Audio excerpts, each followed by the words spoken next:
Hello, hello, and welcome back to our Finding Better podcast. My name is John Suzuki, and I am your host. And today I have an amazing person that I am so excited to introduce you to. His name is Dr. Alan Lycka. We call him Dr. Al, and he is the host of a podcast called How to Live a Fantastic Life. And boy, oh boy, I mean, you talk about someone who's got tons and tons of experience in life, and somebody who can offer so much for all of us to learn from. Dr. Al, thank you for joining me, and welcome to the show. Well, thank you, John. It is such a pleasure to talk to you today. It is, I always enjoy shows like this because it allows us to help people in the Totally, world that they're living in. And totally. if you haven't noticed, the world needs a little bit of help right now. Oh my gosh, we can go into an entire 6 episodes on that topic alone. Yeah, for Right. sure. I mean, and that's one of the reasons why I started this is because, it is such a harsh world. I mean, the world has gotten harder and harder and harder, and especially for young people, and with the rise of technology and everything that's going on out there, there's just so much bad information out there, right? And with people's opinions and academic theories and just and so having conversations with folks like you, Dr. Al, people who have been there and done that, and who have found ways and experienced things that we just share with folks on how to find better in our lives and how to live better lives. And so yeah, I'm thrilled to have you here. I'm just going to hit you. I'm just going to hit you right up front in terms of what was a life-changing experience that you went through? Well, in Yeah. 2003, I was Hmm. walking with my wife and my youngest daughter in Disneyland. Ironically, it's the happiest place on earth. And my wife Uh-oh. turned to me and she said, "What's wrong with you, hon?" And I said, "What do you mean?" She said, "Your foot is flapping." I said, "What do you mean your foot is flapping?" She said, "Listen to your foot." Well, my right foot had suddenly and mysteriously developed a right foot drop. It was flapping on the pavement with each step I was taking. All of a sudden at All of a Disneyland? sudden, out Okay. late in the day, hot, steamy, uncomfortable. But that's what happened. And my wife said, "Did you have a stroke?" I said, "Dear, you're a doctor. I'm a doctor. If I had a stroke, I'd probably be lying on the pavement, muttering something unintelligible." Well, then she hit me. She said, "Well, when we get back, you better get it checked out." John, when your significant other tells you to get it checked out, what do you do? Eh. Eh, I think you know the answer to that. I think everybody listening to the show knows Yeah. the answer. Yeah. You get it checked out. Yeah, that's So right. I That's right. started seeing friends that were doctors. They were befuddled. They didn't know what was going on. They sent me to more doctors and to more doctors and to more doctors. At the end, I had CAT scans, brain scans, even scans. And at the end of the day, they found absolutely nothing. And when doctors find absolutely nothing, they do more tests and more Yeah. tests Yeah. and more Yeah. tests. They want to find an answer. I think they even invented tests just to do tests back then. But, at the end of the day, they still couldn't find anything. So they got together as a group and said, "Okay, we're going to send him to a world leading neurologist." Uh-huh. Now, those who don't know, a neurologist is a brain guy. Right. He's the guy that has answers to all these complex pictures. So I walked in. He was sitting at an immaculate white desk with a single piece of paper. I said, "Hi." He said, "Hi back. You better sit down when I tell you this." I said, "Why? I have a dropped right foot." He said, "No, you don't. You have ALS, Lou Gehrig's disease. Get your affairs in order. You have 6 months to live." Oh, what? So that hit me like a ton of bricks. I asked him, "Is there a way to prove this diagnosis?" He said, of course, an autopsy. Oh, This great. guy had no bedside manner. He had the bedside manner of House on the TV show. Yeah, So, right. so I got angry. I stomped out. I slammed the door and I said, I'm not going to die to prove you wrong. I somehow made it to my car and I cried for hours. And somehow I got home and I told my wife the diagnosis. And she said, I don't believe it. I think he's wrong. But you know, when you go through something like this, John, you go through the phases of death and Oh, dying no that doubt. No that doubt. Kubler-Ross wrote in her book on death and dying. Their anger. You get angry at the world. You can Yeah. bite the head off nails. I was angry at my wife. I was angry at my children. I was angry at my dog. I was angry at my staff. But I Oh, couldn't tell my staff what was going on because they might abandon me. Then you go through bargaining. Oh yeah. God, Yeah. please don't let this happen. I'll do anything if you don't let this happen. I didn't think he was listening to me back then. And then you go through Mm. denial. You deny that anything's wrong. Mm-hmm. So I'd work 12, 14, 16 hours a day. And, you know, my right hand started getting involved with this as well. And I was a right handed surgeon. Now, that's a difficulty if you're a right handed surgeon when you can't use your right hand anymore. Yeah. Well, So, yeah. That. so I was talented. I also could use my left hand. So I became a left-handed surgeon. But that became a Wow. problem, John, because your left hand, there weren't instruments invented for left-handed Oh surgeons boy. back then. You know, left-handed scissors are Oh, different than right-handed scissors. So I I. had to get left-handed surgical scissors made. I had to get left-handed tools made. And so it was a challenge, but I made it through. And I was able to stay as a top cosmetic surgeon for the rest of my life as a cosmetic surgeon. But then you go through depression. John, have you ever been depressed? I mean, really, really clinically depressed? I am blessed with never having gone through Well, that thank experience. goodness. No, You I know, they haven't. say that 10% of our listeners have gone through that. And Mm-hmm. those are the worst. Those are the dark days. Those are days when you stare at the ceiling and you Mm. can't Mm-hmm. do anything. You just are just so beyond, you know, I even contemplated committing suicide because I wasn't going to die of ALS, gasping for air with my last No. breath. So I went to my wife and I said, Dear, what do I have? She said, I haven't got the faintest idea, but you're smart. You'll figure it out. I said, Dear, I've seen thousands of doctors. How can I figure it out? Well, she said something brilliant. She said, You probably haven't seen the right doctor yet. Mm-hmm. So that's when Yeah, that's right. something new was invented, John. You might have heard about it. It's called the internet. You ever hear of that beast? Yeah. Yeah, I heard. Is that the thing that Al Gore invented? Yeah, that's what Yeah. he Okay. claims. Okay. That's what Okay. he Got it. claims. Got it. So the internet was invented, but it was primitive back then. You had to get on with dial-on connections.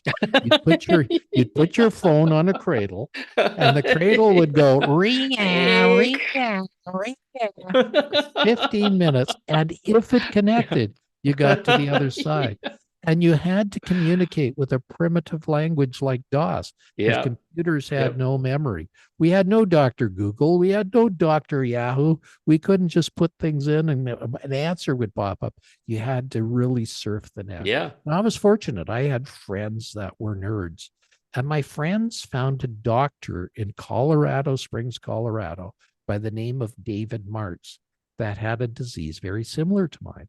But he got worse much more rapidly. And he was on his deathbed within weeks of having his diagnosis. But you know, he was so well known. Doctors from around the world were coming to say goodbye to David. And a doctor came up from Texas, a Dr. Harvey, and he looked at David and said, I don't think you have ALS. David said, What do I have? He said, I think you have chronic Lyme's disease. I think you've been bitten by a tick. And that tick is causing a chronic neurological illness that's mimicking ALS. Well, David whispered, What do I do? The doctor from Texas said, You need do nothing. I'm going to start you on antibiotics. And if I'm right, I can make you better. Oh my gosh. And he was days away. And within 2 weeks, he was like Lazarus arising from the dead. He could do everything that he could do. So I knew I had to get in touch with this amazing man. So I phoned every hospital in Colorado Springs, Colorado, and I got in touch with them at the Methodist Hospital, and we talked for hours. David said, well, can you come down and see me? I said, when? He said, what about right now? I said, David, it's Thanksgiving in Canada. My wife's going to kill me. We have 30 people invited over. He said, well, aren't there any planes in Canada? The empathy of an amazing doctor. Yeah. So I went and talked to my wife and I said, dear, I'm not going to be here for Thanksgiving. There's a doctor in the United States that claims he can help me. My wife said, well, what are you waiting for? Yeah, I can yeah. take care of those 30 people. She said, let's get your bags. I'll even drive you to the airport. Come on, you're wasting time. So Wow. I got on a plane from Edmonton to Denver. It was a great flight. Then I got on a plane from Denver to Colorado Springs. It was late in the day. And this was a rinky dink puddle jumper. Have you ever been on a rinky dink puddle Yeah, jumper? I've been on rinky-dink puddle jumpers Well, in this Colorado. Yes. and this is bad because the air comes off the desert and this causes eddies, which causes turbulence. You might have heard these reports of turbulence on planes lately. Well, this was particularly bad. A plane would fly along and drop 300 feet without warning. It would climb back up and drop 600 feet without warning. This is the type of Yikes. things that go on in the desert. So Hmm. the flight is only 15 minutes long. I got off. I crawled off that plane, and there was David on the tarmac to meet me. You Oh, see, wow. they Oh, hadn't put all wow. the security precautions in that Yeah, they have yeah. now. He was a well known doctor. I'm a well known doctor. So he said, let's go talk. And we talked for hours. And he said some magical words. I think history is repeating itself. So that's why I'm here today doing all the things that I do.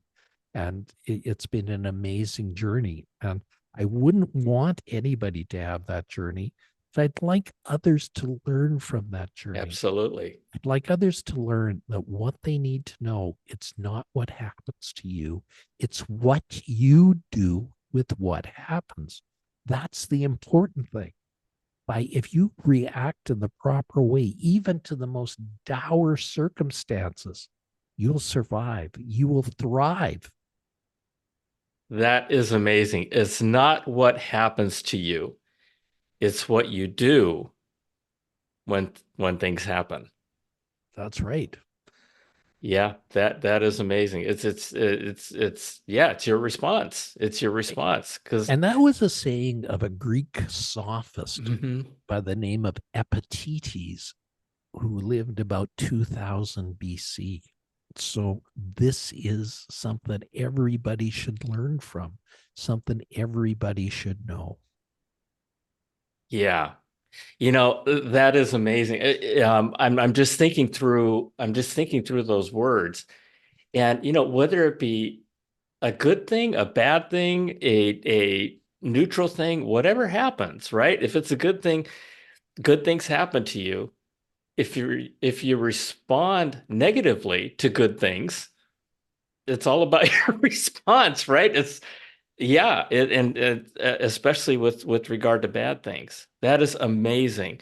You have so much wrapped into that story. In addition to your message of your response. Um, I've had several folks as guests talking about the healthcare system and navigating through it and trying to find what's going on and how to do that. And part of what I got from your message, Dr. Al, is don't give up. Don't Well, give and up. I think people really need to realize that, when you're given a bad diagnosis, you really need to think about getting a second opinion. The problem with everything that we have is, doctors see things in tunnel vision. They don't always see things in one way. They really need to, you know, it's like four blind men examining an elephant. One sees the legs and they can and say, oh, an elephant's like this. Another one sees the tail and says, an elephant's like this. Another one touches the body and says, the elephant's like this.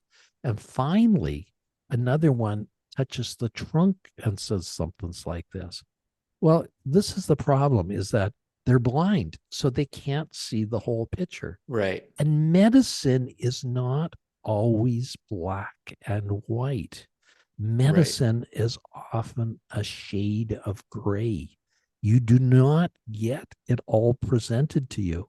And like me, although it looked like I had ALS, it didn't mean I had ALS.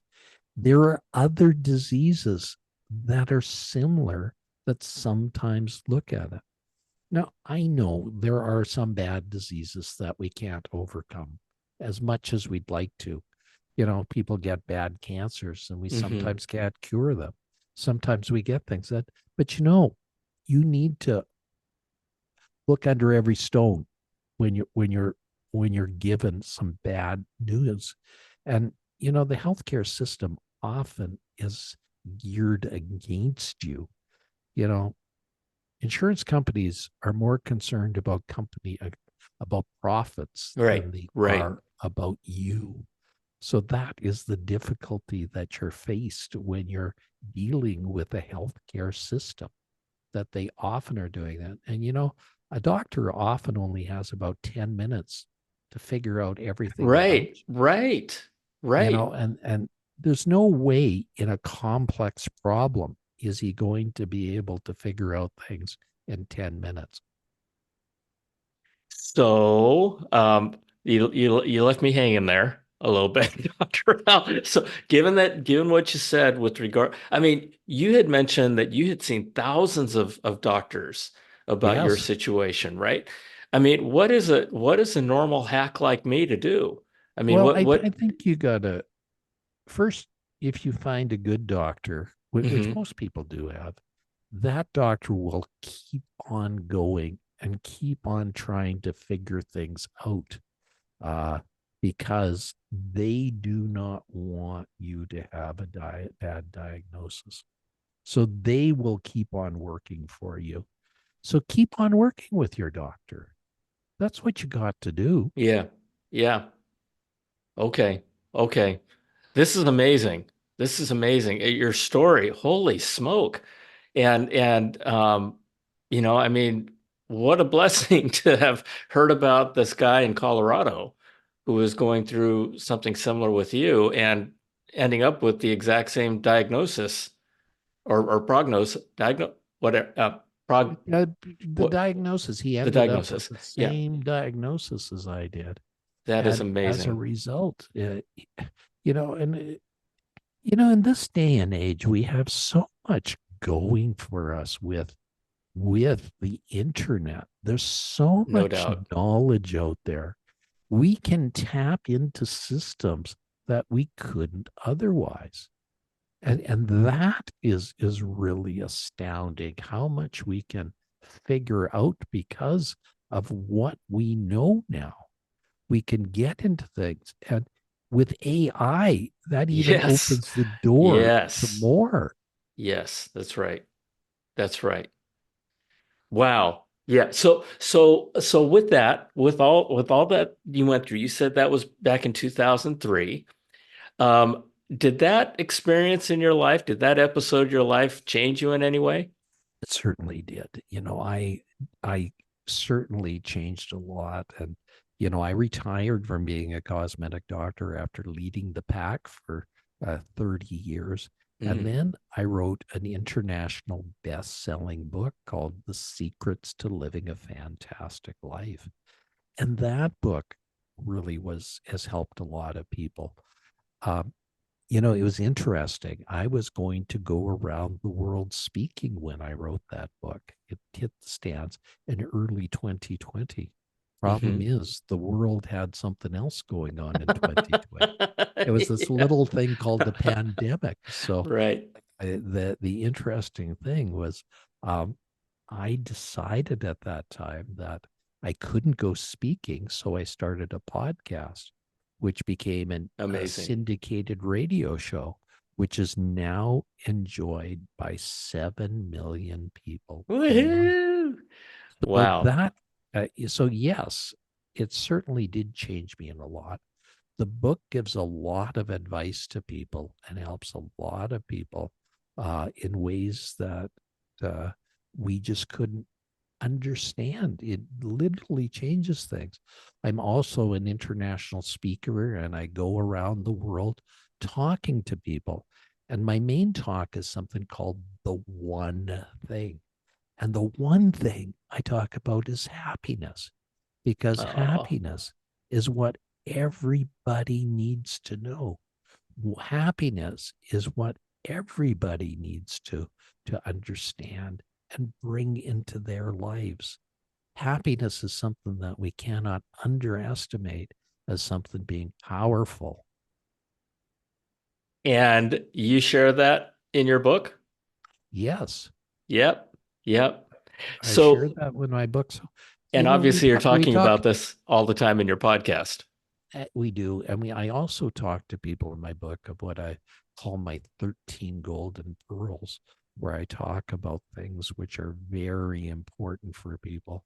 And one of the things I talk about is enthusiasm. And I have a little story in there that if we have time, John, I'd like to share with you. Absolutely. Please. Okay. There was a carpenter, and his name was Fred. And Fred was tired. He had worked in the same job for 30 years. Well, at the end of that 30 years, he said, "No, I'm done. I'm quitting." So he went to his boss. He threw the keys on the desk and he said to the boss, "Here's the keys to the last house I built." And the boss said, "Oh, Fred, I don't know what I'm going to do without you. You're my master carpenter."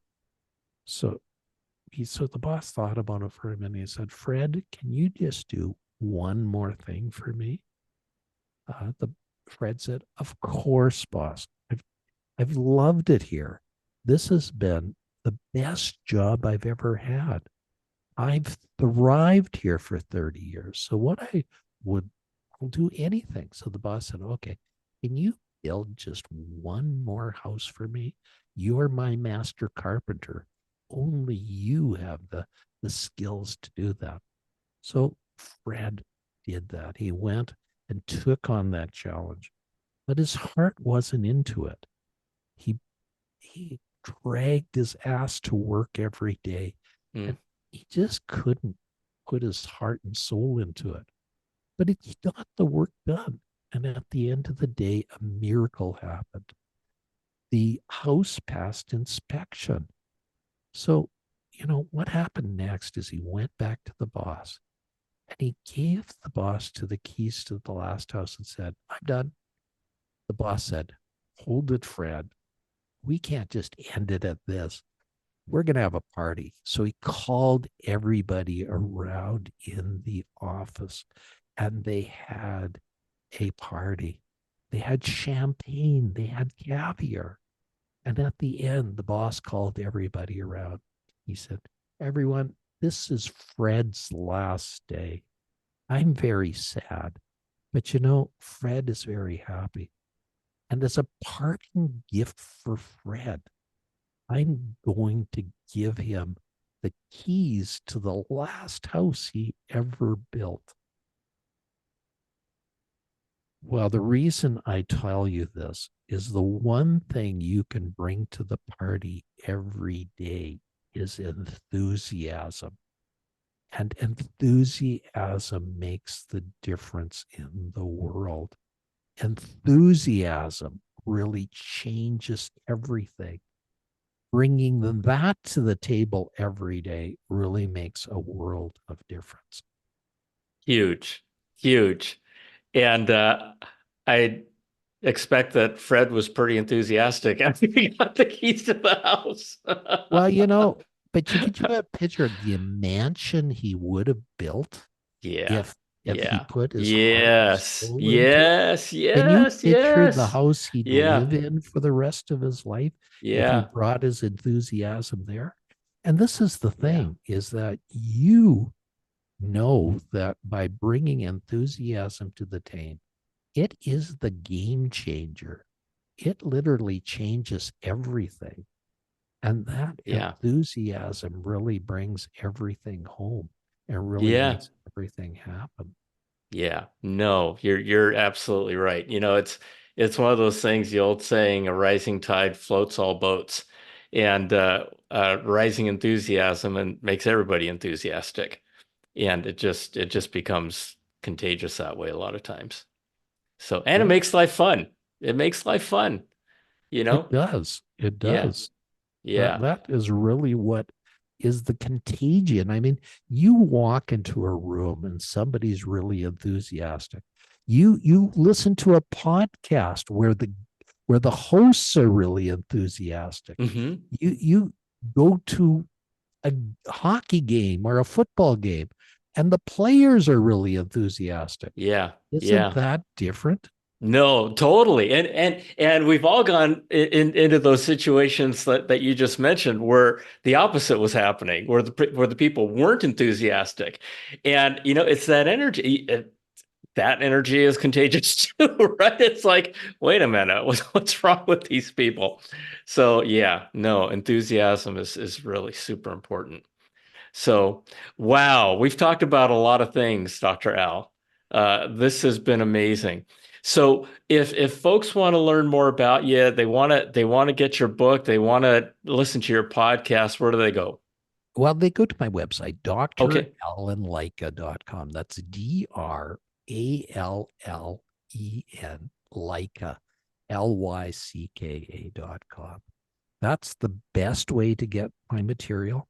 And if people would like to know where they are on the journey to a fantastic life, go to a site called Life Quality Assessment. I put Oh, together a nice little test there that consists of 25 short questions, and they will show you exactly where you are in the journey and a manual to take you to the next level. wow. Wow. Can you repeat that URL again? Yeah, Life lifequalityassessment.com. lifequalityassessment.com. That is amazing. Yeah, and go to my website, And dralenlycka.com. com. Wonderful. Dr. Al, this has been amazing. This has been amazing. Thank you so much for joining me. And I'll tell you, I'm excited. I'm gonna do that assessment myself. I'm gonna do that assessment myself, and this has just been wonderful. So, folks, you heard it straight from Dr. Al. Okay, enthusiasm and the healthcare system, and we talked about Lyme disease. We talked about life-changing experiences. Holy smoke. Dr. Al, thank you again so much for joining me. Well, thank you, John, and have a fantastic day. You too. You too. All right, folks. I love you. God bless you. See you next time. Bye for Bye. now.